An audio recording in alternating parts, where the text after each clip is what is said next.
Hey, artsy friends. I'm going to show you 5 creative ideas for playing around with watercolor and ink or watercolor and marker. I really like this Sophie's Art Supplies acrylic, or not acrylic, sorry, smooth mixed media pad. It is 140 pound or 300 GSM hot pressed. So anyway, it's been a while since I've used this art journal, and if you have been watching my last few videos, you know that I was sick for about 4 weeks. And so I just went back to this style of art journaling because I don't know, it feels like a little bit shorter of a project, and it just used to be my go-to. And so I still enjoy it. And since I do a lot of my art journaling in the composition notebooks, I don't always play around with watercolor. So I figured I would take the time while I was not feeling great to play around with a different medium. So I did about 5 pages in a day, or it was a day or two. And then, so then, you know, when you're sick and your brain just doesn't work all the way. Well, I had already edited this video, right? And then I went on to do other things, and like 4 weeks later, I went and edited it all over again, like started from scratch. And and I was looking for one particular clip that I couldn't find of a page, and I was like searching and searching, and then I stumbled across the file that was like, oh, I think I already made this. So then I had to go back and decide which video I was going to use. Oh, goodness. And just so you know, these videos, you know, they take several hours to edit. Thankfully, I really do enjoy the process almost as much as I enjoy making art. I don't know. There's something also very gratifying about the process of editing videos. It's also a creative process. So it's probably why I like it. So I'm just starting with making blocks with watercolor, and I don't use any fancy watercolors. These are just your cheap watercolors that you get from Walmart, and I don't do a lot of blending of colors or really any. I pretty much just stick to the palette as of now. But if you want to play around and improve your skills, Willa Wonders, I really enjoy watching her channel and her artwork. She does a lot of watercolor and has educated me a little bit more on some watercolor techniques that I have yet to try. So I'm kind of the novice hacker art channel. Hopefully that's serves a purpose because it won't feel intimidating, and you know, I keep my projects pretty simple. Okay, so that first page I just set aside to dry because first I'm going to just lay down watercolor, and then my plan is to go back once everything is dry with markers and ink and do my doodles and my drawing on top of the watercolor. So I'm just trying to create different patterns. So I just did the block pattern. It was kind of like a Tetris page, you know, where all the lines are lining up horizontal and vertical. And now I am just choosing random colors and creating more of a circle block. I didn't really space it out perfectly, so I had this white space at the bottom and just decided, well, I'll just make it continual as if the pattern is going off the page. So that is page number 2. And as you can see, I'm tearing out the pages from a spiral book.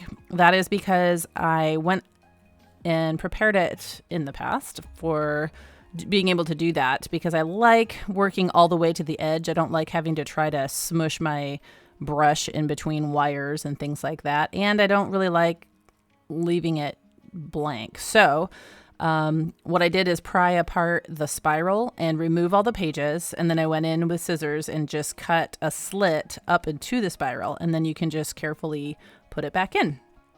So they're removable pages. Yeah, but even so, I probably won't continue with spiral art journaling notebooks. I really, once I went to the composition notebook, I think that I really like it. So until I get bored of that, I'll probably be doing that mainly. But this is certainly a lot of fun too. It's mostly because of the paper quality. I can't really do watercolor in a comp notebook. So yeah, So it serves its purpose. And it's kind of fun to change things up and not just do the same thing over and over, which is kind of funny because I've done some flip through videos and people are like, oh, wow, I love how every page is unique. And I was kind of laughing to myself because I'm pretty sure it's just because I might have like ADHD. And every time I see like a new style or something, I'm like, oh, I want to try that. I want to do this. I want to do that. And I don't know. So I'd like to keep, just trying to keep things interesting. Okay, this fourth page is starting out to look like a big scribbly mess. And even when I was making it, I was like, what am I doing? Like, maybe I'm trying to be a little too free flow, intuitive or whatever. I just felt like it was a big scribble, but I'm like, no, I'm going to keep going and I'm going to see what I can do with this. I have done this kind of like, just don't overthink it kind of intuitive art in the past and had a lot of fun with it. So I'm giving it a shot.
Okay, this last style is definitely my favorite. It just covers the entire page, and I just start with random lines and shapes and curves and all of that. I mean, the first few strokes tend to like start the pattern or the page or what it's going to look like, but then you just begin building. In this case, I used kind of like rainbow order, went from greens to yellows to, light greens, so that they're all analogous colors, so like neighbors on the color wheel. So if they do blend together, that they will blend well and not, turn into mud or anything like that. But for the most part, I'm letting the watercolor dry before I go on to the next. So, because with watercolor, if they're both wet, then they're going to kind of just bleed into each other. And that could be a look that you want to go for, which there's nothing wrong with that. That would be very cool as well. But if you want distinct colors and lines, then just make sure the first line or the first color is dry before you overlap or have it go next to the color that you're putting next to it. Hopefully that makes sense.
Okay, so I'm going to show you the first step in all 5 of the watercolors that I did. So this is what I've done so far. And then now I'm going to go in and show you kind of the next step, which, ta-da, that's what it's a little sneak peek. That's what we're going to do. So I'm going to show you one at a time how I do the next step. So starting with the blocks, I'm just going to go and put in different patterns. I'm using a set of metallic markers that unfortunately I got from kind of a discount store, so I can't really tell you where to get them. I haven't been able to find them, but I'm sure there's a lot of comparable, similar type of markers that are out there that just have that metallic sheen in them that I love. I like things that sparkle, glitter, and shimmer, and reflect, and all of that. So it's kind of fun to layer that on top of watercolor.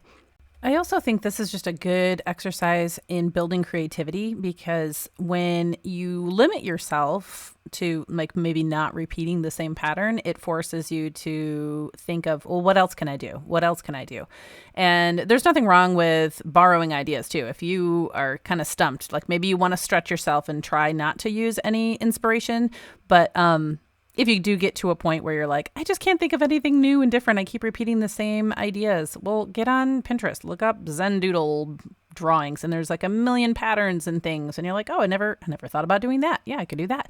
And oftentimes just one idea will get your brain thinking of other new ideas that maybe originated in your brain. Oh, I guess I did repeat patterns on this one. I know on other pages similar to this, I have challenged myself not to repeat patterns, but I did on this one.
So thanks for sticking with me till the end. I know that's a lot of detail to watch. So hopefully you enjoyed watching the process for all the pages. I put them back in the book. So here you get a little bonus flip through too. Here's an old page. I don't think I ever did a video on that one, but these are, so I've had my channel for about a year and a half. And so these were some of my earlier pages actually. So if you want to go back and check those out, those are kind of fun pages as well.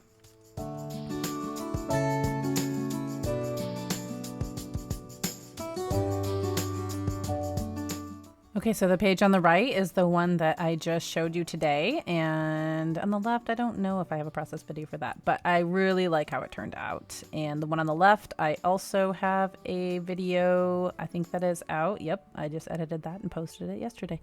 And yeah, so I hope that it gives you some inspiration, and I hope that you'll come back and hang out with me again. Until next time, go make some art and have a very blessed day.